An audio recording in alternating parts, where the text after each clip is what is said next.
Good afternoon, everyone. My name is Joanne Pohl. I'm the 2012 chair of the Rivlin Human Rights Commission. It's my pleasure this afternoon to welcome you to this wonderful event. We're very pleased to have the Secretary of State, Mark Ritchie, with us this afternoon to speak to us about voter registration. The Human Rights Commission has the responsibility of educating and bringing widespread awareness to the residents of Rivlin about important human rights topics, and certainly voting is one of the most important human rights. Because of the important election that we'll have this November, the Human Rights Commission has identified voter registration as one of its critical initiatives for the upcoming 12 months.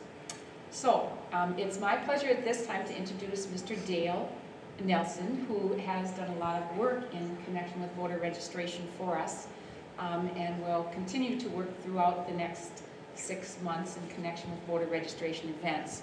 Mr. Nelson will take care of introductions. So at this time, I'll turn the mic over to Dale. Good afternoon, everybody. My name is Dale Hansen, and I thank Joan for the nice introduction. What I have is very short. I basically want to cover a couple of housekeeping things. If you don't already have a registration form and a pen and you need one, there are some on the table by the entrance there. When you leave this afternoon, you have a couple of choices. You can place your completed registration form in the briefcase that's by the door there, and I will take it down to the registrar's office in Goodhue County this afternoon. Or you can choose to take it to the registrar's office yourself or to the Secretary of State's office. The only thing you need to remember in that regard is once you have signed and dated the form, you must get it to them within 10 days of signing it and dating it. Otherwise, it becomes invalid. I want to thank the committee that worked on this: Joanne Pohl, Deanna Both, Melissa Carrington Irwin, and Jared Reuter, and of course all of the student volunteers that are helping us this afternoon. There will be open registration in the lobby from 1 to 3 this afternoon. And I want to thank you all for coming, and it is my great pleasure to introduce to you Mark Ritchie, Secretary of State. Thank you very much. Thank you, Joe. Thank you, everybody, for coming and for inviting me down here. I want to maybe start at the beginning before we really dive deep into voter registration, because I have one of the great pleasures and honors and privileges I have in my job is that I get to focus on public education about our democracy and about our underlying history and heritage and values. And one of the things that I'm doing this year, actually starting last week through July 4th, is that I've arranged to bring the only copy of the U.S. Constitution, the printed copy from the first printing that's allowed to travel out to Minnesota, along with the House version of the Bill of Rights, for a public display at the Minnesota History Center. So it's the original printing of the Constitution. It's the House version of the Bill of Rights. It actually has 17. You know, we think of the Bill of Rights as 10. But in the House version, it was originally 17. And when they combined it with the Senate, there were 12. And only 10 got approved. And that display also has the Minnesota constitutions. There's a whole story there. But there were 2 constitutions at the very beginning of our state. And the reason I bring this up is that voting takes a very special place in the construction of our nation from the beginning until today, and it always will. Because with the Declaration of Independence, and some of you might remember that 2 years ago I brought out the only copy of the Declaration of Independence that's allowed to travel, you know, that was in a sense a kind of a birth certificate of the nation. We wanted life, liberty, and to pursue happiness. We were committed to liberty and justice for all, but it was more a declaration of war. It didn't really give us a lot of details about what that nation would look like, other than we didn't want a king, and we didn't especially want the King of England, but it didn't really say what was this word democracy and what did it mean. And we know the story in our nation's mythology after the victory at Yorktown and the declaration of our independence. The 13 colonies kind of went back to being colonies We had a very weak Articles of Confederation. I think we all remember that part. And there were internal difficulties, there were armed rebellions, there were all kinds of conflicts between the colonies. And at that time, the original founders, who had many of them sacrificed a great deal to win our independence, our freedom from Great Britain, were very concerned that the nation was falling apart. They were thinking that we were a laughingstock of the world because we had these border disputes between Maryland and Pennsylvania. We had armed rebellions. George Washington had to send troops out. And the consensus was that our structure wasn't working. The colonies had so many different elements that it was not possible to weave a national pattern. And so they convened a Continental Congress, another gathering, but a very special one to look at altering, in some way amending the original articles that we were living under, the Confederacy.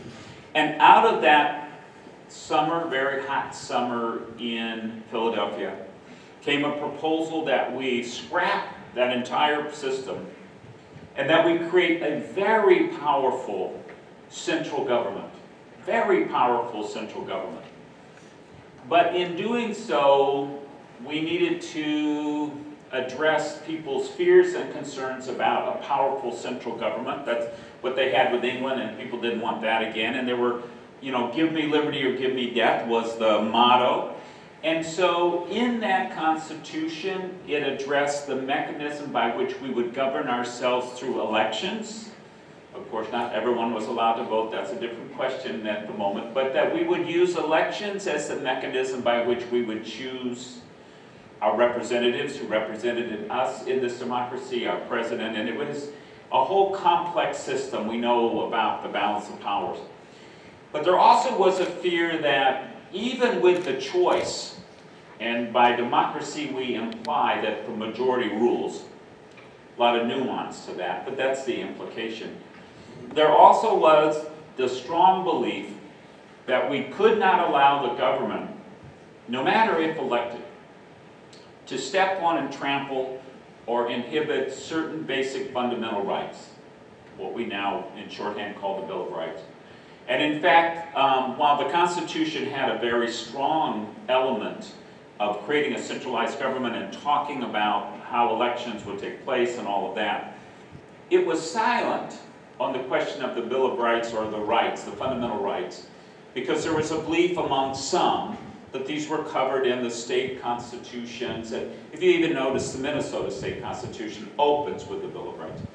But there were powerful voices, Patrick Henry being one of them, but many who are famous as being core to the founding of our nation, who said we will never accept the Constitution without a Bill of Rights with it. And there was a dramatic debate. Our Constitution was nearly defeated, but there was an agreement near the end that a Bill of Rights was necessary as a partner, as a part of, as a synergistic component of our Constitution, so that we describe our nation's government as a powerful centralized government. We retain the right to pick and choose who would be in that government. We didn't give that right. The government didn't have the right to say, yeah, you can vote, no, you can't. And we created a series of rights, freedom of religion, and freedom of the press, and freedom of expression, and freedom to assemble, that no government, no matter how big of a majority there was, could trample on those rights. And that whole story takes us from a declared war on England for our independence through a very unhappy and rocky period of loose confederacy among bickering colonies of various sizes and shapes, into the construction of a constitution that has led our nation through all kinds of difficulty and challenges, from the Civil War to the various world wars we've been in, all kinds of things. So we built that institution from the ground up. And you can go to the Minnesota Historical Society, and for this time period between now and July 4th, see that original printing, see that Bill of Rights, the two original Minnesota Constitution there's a lot of other educational material. I say this because voting and voter registration, which is a component of voting in a lot of states, not in every state, but in a lot of states, is built inside of this larger context of who we are as a nation. And so the struggle over voting rights has been something that's been defining in our nation. It's an element that we continue to talk about today, and it's something that Minnesota has always been either on the leading edge or one of the most important states in pushing on the question of voting in elections since the beginning. So Minnesota comes along nearly 100 years after the kind of original founding. We were a territory, we had a territorial government. By that, being a territory, we were ruled from Washington. People here really wanted more self-rule. There were certain requirements for becoming a state on your own. One of them was having a constitution, and so it was quite a struggle over that. Acquiring a certain number of people. The truth is we weren't really at the level required, but that got ignored. The issue of statehood and the application and acceptance of states became central in the question over slavery in this country. They were led in a slave state, then a free state, a slave state, then a free state. And some of you might have seen when the Eagle Center, remember when the Eagle Center opened in the new building? And there was that incredible display of each of the American flags as each state was entered. I don't know if you remember that, but there's a gentleman in Rochester who's now retired, and he has created one of the most incredible collections of American flags in each state, and he then wrote a little book. And the point of his book was that as each of these flags acquired a different star, those stars were basically a struggle over would slavery dominate or would this nation be a nation of free people. And he does a magnificent job. If you ever have a chance to see that display, it's very inspiring. But the point is that Minnesota came in to the Union as a free state, and this reflected the values of the people who were here. But there were conflicts over those values, for sure. When we founded our state, I mentioned there were two constitutions. The parties that came up to the state capitol, right? So this was, right before the Civil War. They were called Democrats and Republicans, and they came together and they got into fistfights and drew knives and pistols on each other. And then they separated into two different conventions. They wrote two different constitutions. And when they brought them together, because the Congress said, hey, you can only send us one constitution, there were some differences. The Republican Constitution, the way it differed primarily from the Democratic Constitution was that it continued the practice of our state to allow freed African-American men to vote. They had had the right to vote, and they've been voting in this state. Some of you know our state has a kind of an interesting role in the larger issues of that time. The Dred Scott case was largely built around Dred Scott's being in a free state of Minnesota, along with Harriet Scott, who was a free woman here. But they, they were continuing our practice. The Democratic Constitution would deny the right of freed African-American men to vote in our state, which is a change in how our practice had been. I don't believe either constitution discussed letting women vote. I don't think the two constitutions were very clear on other matters that are probably crucial today. But anyhow, it's very interesting when they brought these together. The Republicans relented and allowed the Democratic version of that provision to prevail, denying the right to vote to freed African-American men. But they built in provisions for how we would amend the Constitution, and they organized for 10 years and eventually were successful in reestablishing the right of freed African-American men to vote, which had been our practice in our state. One time in that 10-year process, they looked like they might actually win, and there were proposals to link it to women's suffrage because they thought that would take it down. Sometimes it changed, some things haven't changed, but in any case, I tell that story only because as we became a state, what was in our Constitution was important. The question of voting rights was crucial, was central, and there were debates. It wasn't only about freed African American men. They didn't actually debate the question of women's suffrage at all. I mean, there are the wonderful verbatim transcripts of both of these constitutional conventions that I highly recommend.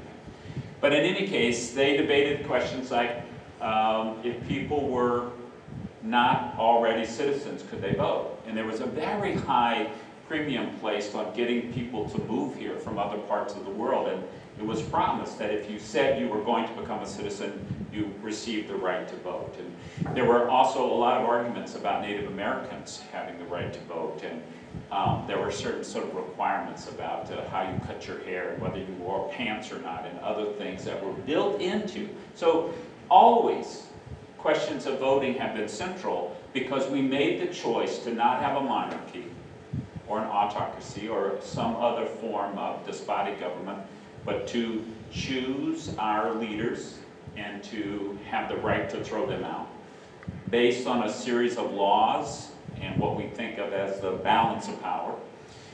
And we did that not conscious that there were some rights that it was never to be the government's ability or right to take away from us, because the rule of a majority has many positive components, but there's some things that should never be put to that test.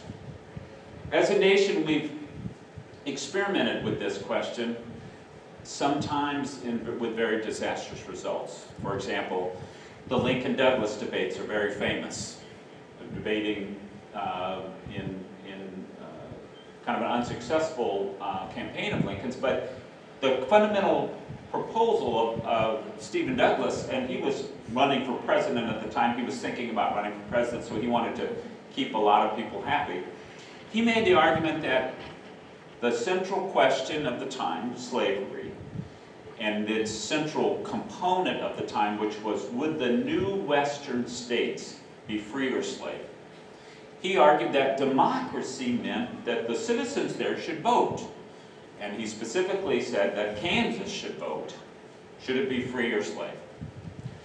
Well, you can hear the resonance, that's democracy. You can imagine that debate going on.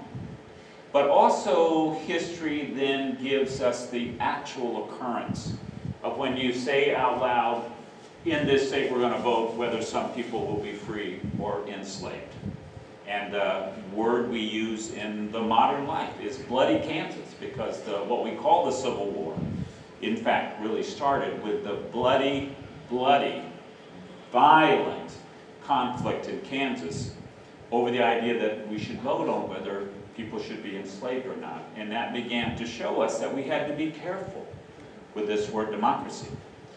What do we allow the vote on, and how does it apply to things that are kind of fundamental to liberty and justice for all? So fast forward, Minnesota, over the past 152 years, as a state, we've occasionally been on the leading edge of expanding the franchise to people who had been denied the right to vote. We were early allowing women to vote in some areas, library and education, some things. We were kind of late in coming to the actual suffrage of women, and we were forced by the change in the national law.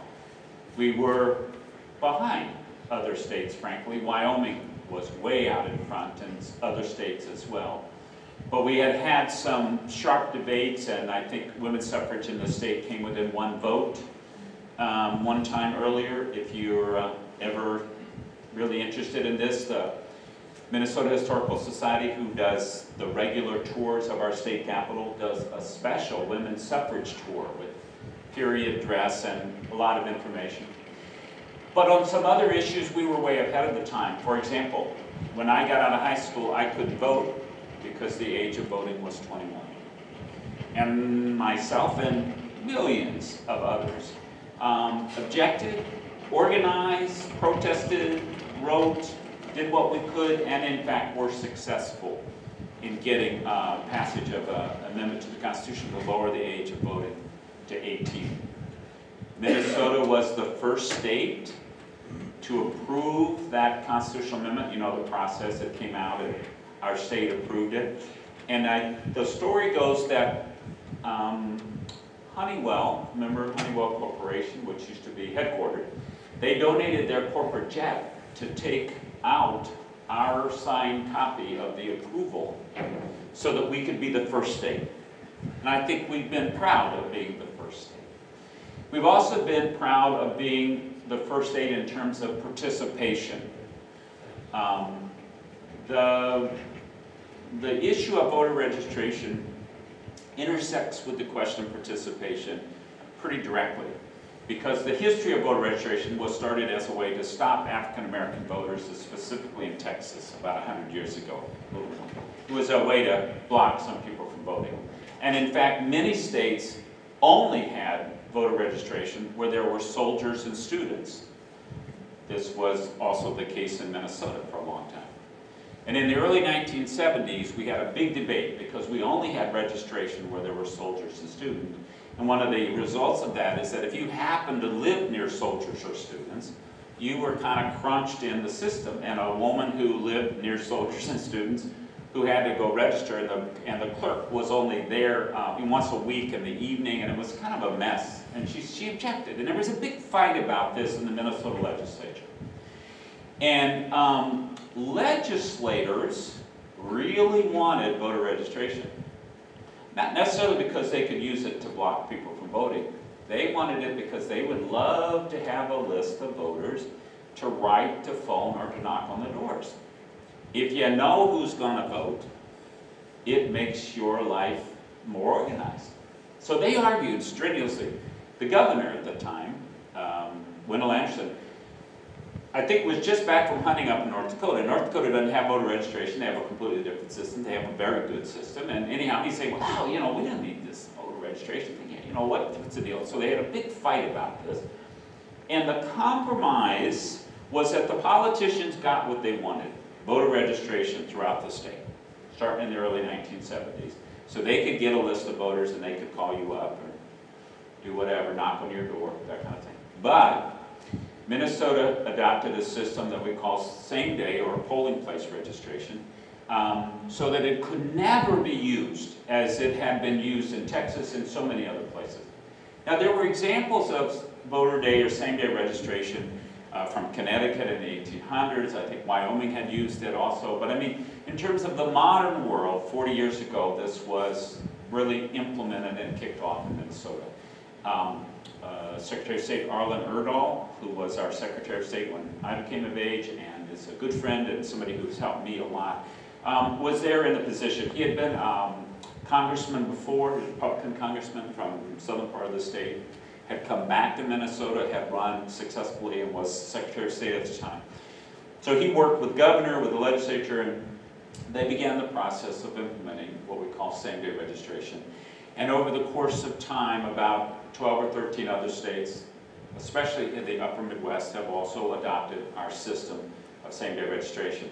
Wyoming and Idaho and Montana, North Dakota, I mentioned, has its own kind of system, but they have essentially this.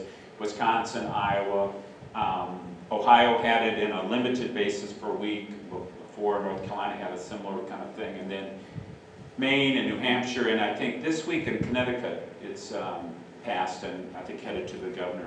But in any case, that mechanism of same-day registration was really important because it did two things that at least election administrators really like. One of them is that it increased our turnout by 7% or more. And this, of course, when you're trying to be #1 in the nation, that's a good thing.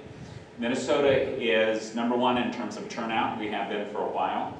Typically, we've been 5 percentage points ahead of the #2 state. Last time, we were 6 percentage points ahead of the #2 state, which happens to be Wisconsin, but we don't care about that.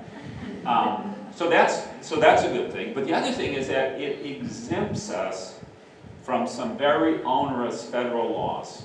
And then by being exempted, we don't have the federal oversight and the lawsuits and me getting sued by the Department of Justice like all my colleague secretaries of state.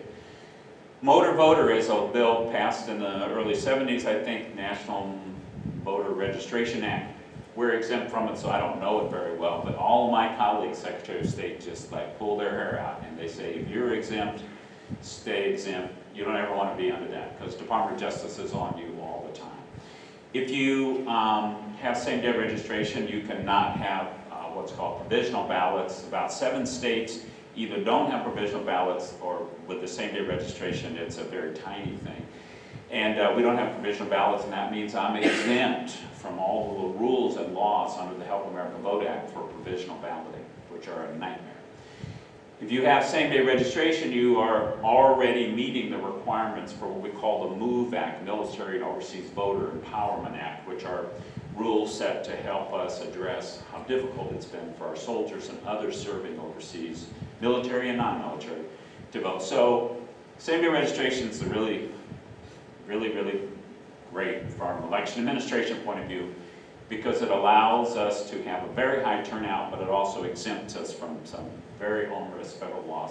And it's very popular with citizens. 540,000 people in a presidential year. Actually, in 08, it was 580,000. So somewhere between 500 and 600,000 people make use of this as their mechanism for getting registered at the polls and updating their address and whatever. So this is extremely popular, and occasionally legislatures try to take it away. The Maine legislature flipped last year, and the legislators tried to get rid of it, and they passed a law to get rid of same-day registration. And in Maine, the citizens have the right of called people's veto. If they don't like what the legislature does, they can put it on the ballot. So they put this on the ballot. And last November, they voted 61 to 38% to restore election day registration because it works. They like it. It exempts them from all these federal busybodies, and it means that they have very high voter registration, very high voter turnout, voter participation like we do.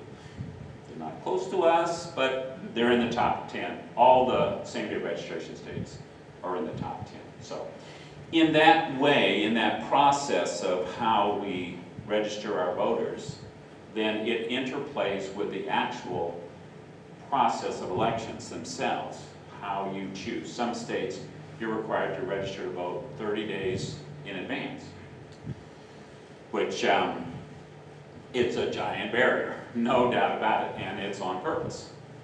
But over the course of the years, Minnesota has evolved, and our system has a lot of components.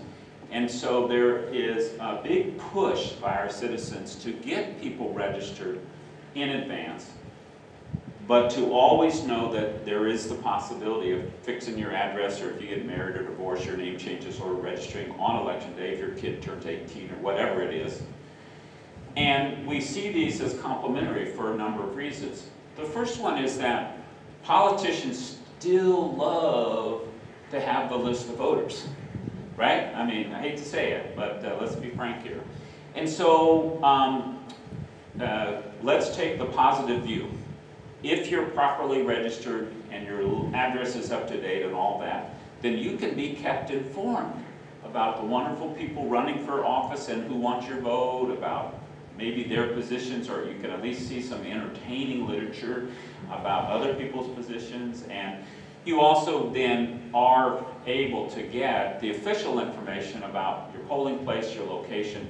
Things happen. A school, a pipe will burst, a whole gymnasium will get devastated. They'll start a construction project, they have to move a polling place. I'm imagining that you're probably pretty in touch with things here, but if you are in some other place and you're not as familiar, I vote in the Greek church right next door to my house, but they could do almost anything, but I'm registered, and so I would get the official information. So voter registration gives us some information that then is useful in terms of being used directly to provide information and keep people informed. It's also a kind of a symbolic thing. We know that when people fill in a registration form and sign, it provides a different relationship in a way to the process of voting, and it's something that, especially for young people, because what we know is that young people are the least likely to vote, and if we get them involved early, they will become lifelong voters. We do a lot of different things to do that, like We let 16 and 17-year-olds who can't vote, of course, but we allow them to be election judge trainees. They get paid, they get out of school, and they see the system on the inside, and they become hooked. So there are aspects of voter registration that can also be part of an engagement thing where we bring young people into the process. Typically, young people are a little more reluctant because it's new.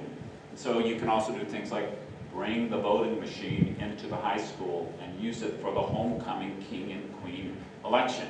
And you get kids used to something so they don't feel like, well, everybody's been around teenagers. You kind of know how that goes, you know, and probably you were teenagers once. You might have even felt that yourself. But in that process of voter registration, that's another thing that's a positive benefit, that when you can get out and do registration like you're doing here. I'm at the state fair all day, every day, and I kind of harass people when they walk by me. Are you registered? Oh, yeah, I'm registered. I say, change your name? No, I haven't changed my name. I say, you commit a felony? No, I didn't commit a felony. You know, you can engage people, and occasionally unusual things happen. Like a woman drove by and in the motorized cart. It's kind of big now, and yeah, I vote every time, and she was kind of mad. She went back. And all of a sudden I hear, she backed up. And she said, it's not true. And, it took me a second to remember. There's 1,000 people going by a minute. She said, one time, a few years ago, I didn't vote. And she used an expletive brother-in-law, gave her a hard time, and said to her, if you don't vote, you don't have a right to bitch. And she said she hated him, and that's okay. But she said she listened, she took it in, and it was a reminder that, yeah, if you don't vote, you can't be complaining out there. And so she backed up to tell me this, and I really appreciated that, but it also was a kind of reminder that elections and voting and the whole process has a lot of different emotional components. When we think about things that help to boost our turnout, we know that Election Day registration is, gives us at least 7%, and some people say 9%. But we also know that there are things that we need to do to make sure young people in particular, but almost anybody, feels welcome. They need information. How do you do it? Where do you do it? That kind of stuff. People are on the web now, and so you got to make people feel welcome. You got to make people feel like they kind of know what the process is. But you also have to deal sometimes with people's cynicism. Maybe they put their trust in somebody and were very, believed in them deeply, and they were disappointed. And, I get some of that flack just standing around at a county fair. People come and work me over. But in that process, there are things that you can do. Like we discovered that one of the things that really motivates Minnesotans is they love this place. And they typically have as a value taking care of that. And we came to this conclusion after two things happened to me more or less in the same time frame. And I was way up north in Red Lake. So Red Lake is a Native American reservation. It's up near the Canadian border. It's quite an independent place. It, in fact, is a nation and has its own status. It's actually different than some of the other reservations in a particular way. But anyhow, it's pretty isolated. And from a per capita income level, relatively low, and a very high voting place. Kind of unusual. So I was at a community meeting kind of like this in the town hall, and it was a full room, and you got to be careful sometimes. And I just said, hey, it's great how, you guys are very high in voting. How come you're so high in voting? The whole room got silent, right? And you really don't like that, when it's silent. What did I do? But anyhow, after an hour or two or 15 seconds or something, a young woman in the back corner stood up and said to me, she said that when I drove in to the town of Red Lake, to this town hall, I drove by this giant white VFW hall, Veterans of Foreign War Hall. And she said, inside there is a long list of the braves who've given their lives for this nation. And she pointed to the ground. She said, we love this earth. We love this country. We are very patriotic, and we vote. And she sat down, and the room silently nodded. And that was it. And so I took that in, I thought about that a lot, and not too long after that, I was over in Hermantown. So some of you know Hermantown is up by Duluth. And I was at the Rotary luncheon, sitting in a circle with the head of the chamber and make small talk at lunch. And so I said, hey, how come you guys are such high voters up here? Because I don't know if you know this, but like Duluth votes in the 90% range. So did Red Lake, but Duluth's a city. No city in the nation. You know, I live in Minneapolis and we vote in the 50% range, you know. Anyhow. So I said, he didn't hesitate an inch. He said, we love this place. We're very patriotic, and we take care of the things we love, including voting. Just boom, like that. And what I understood is that both this Native American woman and this head of the chamber had the same idea, which is we love this place. And loving this place doesn't mean espousing our love or our patriotism, whatever. It means taking care of what you love. And voting is part of that. So we began to develop this concept of vote in honor of a veteran, which we do in all the big election years, and I wish I brought my little badge in, but it's just a little badge that says I'm voting in honor of a veteran, and you, like I always write in my dad, who was a Marine in the Second World War, Pacific Theater. But it's the kind of thing where I can engage people at the state fair with a conversation and say, I don't vote, or I don't want to vote, or whatever, and I say, well, what about all the people who raised their right hand and committed their lives to defending the Constitution and defending our nation against enemies, foreign and domestic? And I said, don't you have veterans in your family? And of course, some people knew Civil War veterans. Some people had a daughter in Kuwait right this minute. Some people were Vietnam veterans. They had their caps on. Some people's dads were on the USS Arizona when it went down. I mean, you never know what you're going to find at the fair. But anyhow, by taking that badge and writing in a name, I know people who said to me, I just never vote, but now I'm going to vote in honor of my granddad, or whatever it was. So the notion of getting people involved in our system can take many forms. Voter registration is something that has been used to keep people from voting. It can be used as a mechanism for reaching out and for making sure information is available. But you have to be thinking all the time to make sure that it doesn't become a barrier of some kind. And you have to also be reminding people fundamentally about their responsibility to be a well-informed voter in addition to being a very active voter. We are very proud of our turnout in the state. We love being first, but our office takes the view that we not only need to be very active voters, we need to be very well-informed voters, both about current events. That's not so much our job, but the media, but also about the underlying principles and values, history, heritage, and culture. When we bring the Constitution or the Declaration of Independence out to the state, our goal, our objective, is making sure that people have a chance to see how it fits together. And we're doing a lot of events with that Constitution.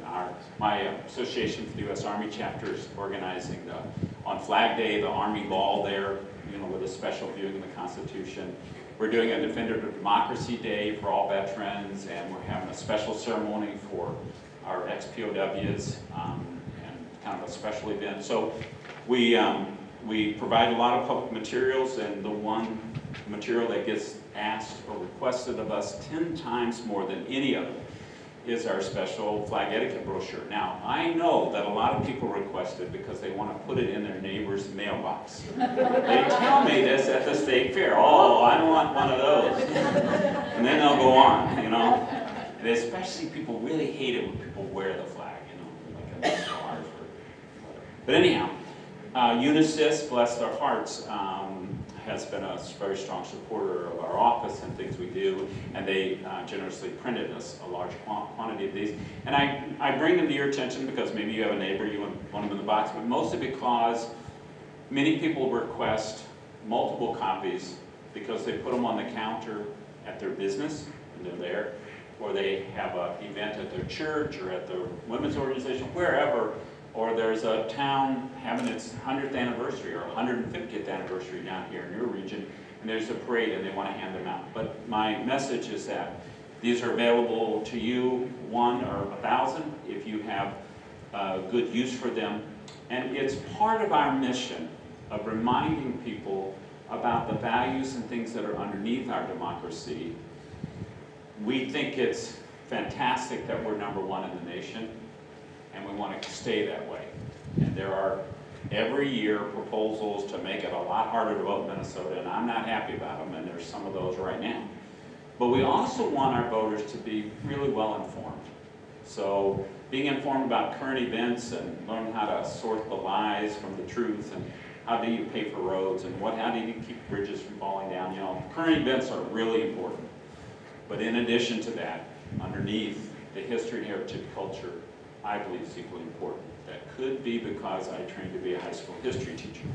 I could be biased about this question, and I'm in favor of listening to the news every day, but I'm very much in favor of knowing about the gifts that we've received from the past. Some of those gifts are things like our state capitol and incredible highway system and a whole infrastructure and a whole life. Some of those gifts are ideas like democracy translated into living documents like our Constitution and how we function as a people together, how we live together, how we coexist, and how we help each other. So those gifts are what I focus on in my job and also in what we do. We try to be aware of how we got here. We weren't born on third base. People helped us get here. Somebody built this incredible place. But we then have to take that appreciation and make sure that we're doing our part of being good stewards. We got a beautiful state capitol that was given to us as a gift from the Civil War veterans, but we let the roof leak. Not very Minnesotan. Now we're beginning to fix the roof, makes me really happy. But in addition to appreciating the gifts and doing a good job of being good stewards, we also have a responsibility to be investing in the future as those who come before us invested for our benefit. And so in my office, I do sit and look out at the state capitol. And I do tours very often of groups who want to come see the capitol. And I just am so proud of being in that building. And those Civil War veterans were onto something when they gave us that gift. They wanted to build a place that was so beautiful that it said out loud how proud we are of this place, just like that Native American woman and the guy from the chamber. You know, we love this place. Look at this beautiful, unbelievably beautiful building. But on the inside, they wanted murals and statues and plaques and other artwork that reminded us of the sacrifice that they and many others who did not survive or whose lives were shattered, what the sacrifices were made for us to be able to enjoy this beautiful gift. So looking at that capitol and showing people that capitol day in and day out, that's a kind of fun thing for me. But it did break my heart to take people to the 3rd floor and to see the fallen plaster from the leaking roof and all of that. Last October, a year ago October, I came in one day and there was scaffold, and people were up there fixing the roof, and it made me cry. Because it made me feel like, oh yeah, that's the Minnesotan I am. That's the Minnesotan we are. We take care of the gifts that we've received.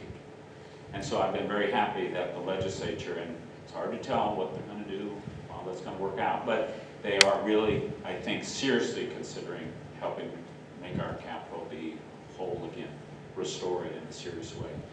But I really want to move the conversation to the one about what are we doing to invest in our future.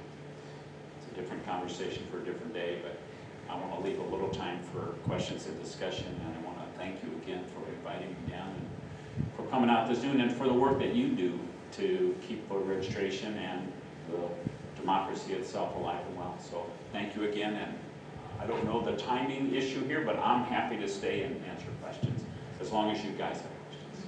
Thank you. Does anyone have a question that they'd like to ask Mr. Ritchie?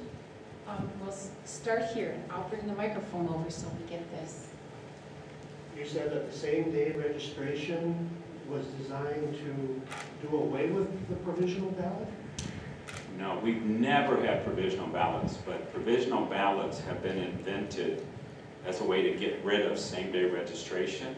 And so your states that have same-day registration typically do not have provisional ballots, or they have them in a very minor way. There's 7 states who don't have provisional ballots, or they use them in a very minor way, and it's the same-day registration states. It's, you know, it's part of being exempted from this federal oversight. Is a nice word. Intervention is another word. We have another question next. Yeah. Well, it's really a comment about what I've learned about voting. In my younger years, I knew a lady that lived next to the University of Minnesota, and she was past 93 years, and she'd never missed a voting occasion. And she always, I said, where do you vote? She says, I've always voted at the home school. So she voted at a familiar nearby location, and it was consistent, and it was real for her and the people in the neighborhood. Fast forward, later in my life, I was in Texas, and I was there for a period of 16 to 18 years. The voting location, every time voting came up, it was in a different location, and it took me an average of 6 phone calls to find out where the voting location would be in that time. And I realized that in Minnesota, they do such a better job. Yeah. Well, you know, we have 30,000 half Republican, half Democrat election judges each big year, who are our eyes and ears on every aspect of our elections. And they work with this network of about 1,000 county auditors, we call them, and then township clerks and town clerks, and we have this fantastic system. And all the other secretaries of state around the country like watch us like hawks, because they go, you guys have the most unbelievable system. And they come here and they study it, and they look at our software, and they know this, right? And they often will comment to me, but they were especially watching, of course, during the recounts, and they were absolutely amazed at what an amazing system we had. And the great thing from their point of view, I mean, you can appreciate this maybe in hindsight, maybe during the time it was hard to appreciate, but these two candidates in that 2008 debate had, what, $20 million apiece, right? Let's say an unlimited amount of money, but I think it was $20 million each. So they could hire hundreds of really aggressive lawyers, but all kinds of investigators and private detectives and all this stuff, okay? And in a recount, every ballot, every sheet of paper, everything is wide open to the whole world, literally now with the digital thing. And so, as an election administrator, while it was a lot of work and all that, it was like an unbelievable opportunity to have the entire system looked over with an electron microscope of $40 million of very aggressive people looking for trouble, right? And when they kept being asked, do you find any fraud, do you find any trouble, they kept saying, can't find a whiff of it. We are looking because we want it. You know, we're looking. They got the most incredible people looking as hard as they can. And that was like a blessing. And then all the secretaries of state around the country are like, whoa, look at that. So that experience of having really high-paid people, hundreds, looking as hard as they could, because from their point of view, the whole world's future rested on finding fraud or something like that. And to have them say, no, we couldn't find a whiff of fraud, was a pretty good honor to the 150 years of local election officials and poll workers and election judges and secretaries of state who come before us, working with the legislature and working with the governor to build a fantastic system. And I'm not just proud of Minnesota because it's a beautiful place and we take care of things. I'm proud of Minnesota because we built systems that work. And the next year I was elected president of the National Association of Secretaries of State as a first termer. And I mean, this was a little unusual, but it's because people around the country like, look at that. So anyhow, I'm sympathetic to great big states that grow fast. I mean, they have some challenges, but I also know that voting has been, in my lifetime, and I'm older than some of you, has been a very sensitive political issue. And I don't sound like it anymore, but I actually was born and grew up largely in Georgia and in the South, Florida and Georgia. And my families from there, and I'm there often. And the issue of voting has been really a significant issue in our nation's history and in our recent nation's history. And these are critical matters that make me really happy that for 30 years I've been here. Speaking of this, I don't know if any of you are already election judges. I bet some of you are, but of course I'm always trying to promote people to consider, because it takes 30,000 people, and we're really hoping that parents who have 15 and 16-year-olds, and you know, who typically you have to use reverse psychology, of course, but we're encouraging 16 and 17-year-olds to be election judge trainees, because our experience is once they do that, they get hooked. And we get some high school civics teachers to do it as a whole class, and that's a really cool thing. Winona State actually has been doing a lot of quantitative and analytical work on the changing of understanding and attitudes about voting when young people do participate as an election judge trainee. So I just urge you that if you have the opportunity to yourself or someone you know or somebody that you have contact with, urging them to be an election judge, that's also a very important thing. Thank you again. Thank you very much. Thank you.